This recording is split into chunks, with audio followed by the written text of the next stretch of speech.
Assalamualaikum warahmatullahi wabarakatuh.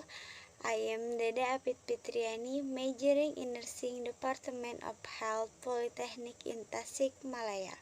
Here I will to reflect on my performance and reflect on our course during the first half of the semester.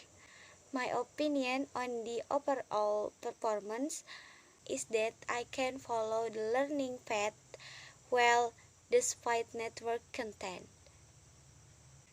The most challenging moment was when I was demanded to make videos in English because this was the first time for me.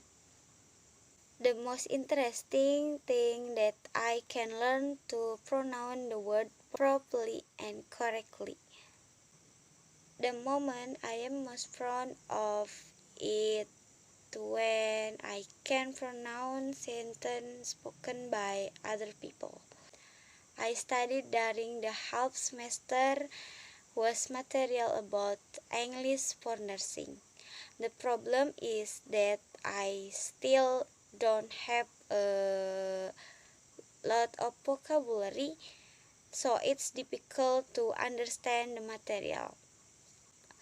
I want to learn more about is English for nursing and vocabulary. In my opinion, the score I deserve is 80. That's all for me. Thanks for your attention. Assalamualaikum warahmatullahi wabarakatuh.